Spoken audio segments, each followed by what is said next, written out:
Welcome to the hottest movie review on the internet today, the A-List Review. I am your host, the Game Changer, Wes Troop. And today I'm here to review a movie that came out last week. I wasn't exactly in a huge hurry to see this movie, but I did anyway. Is this gonna be as bad as it looks, ladies and gentlemen? We're gonna find out. Here's my review of the 2017 animated film, The Boss Baby.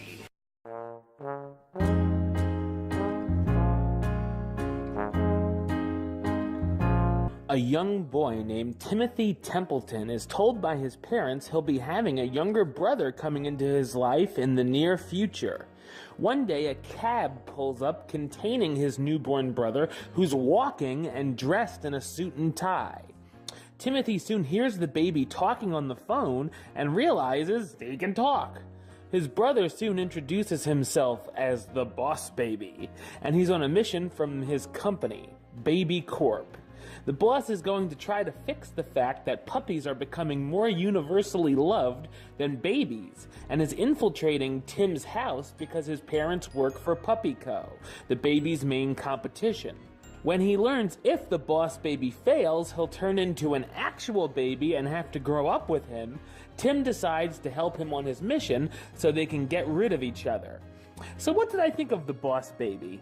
I thought it's a middling animated film. One thing I can say about the movie is that it's certainly not as terrible as the trailers made it out to be.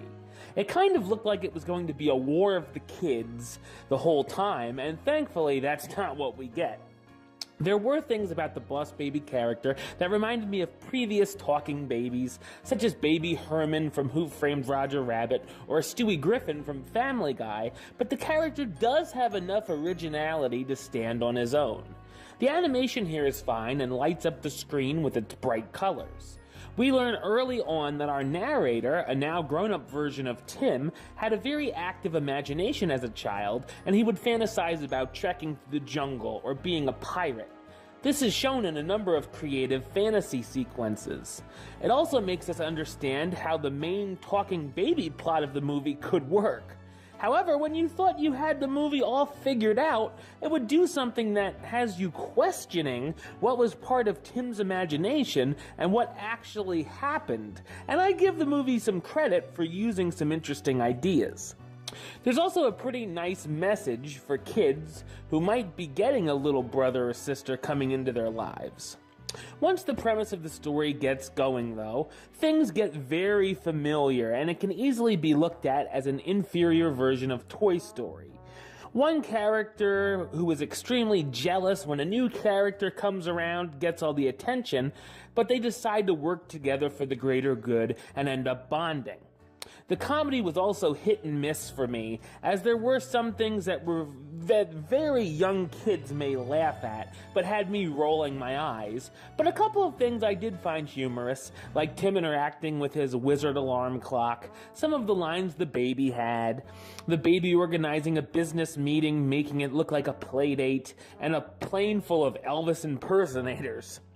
Be prepared for a lot of baby humor, like babies' butts and vomiting. There is a bit of action thrown in as well, with perhaps a few too many chase scenes. The voice cast stars Alec Baldwin as the Boss Baby, the baby with the mind of an adult looking to complete his mission to make babies more loved than puppies, Miles Christopher Bakshi as Tim, the Boss Baby's 7-year-old brother who ends up partnering up with him, and Tobey Maguire plays the role of the older version of Tim.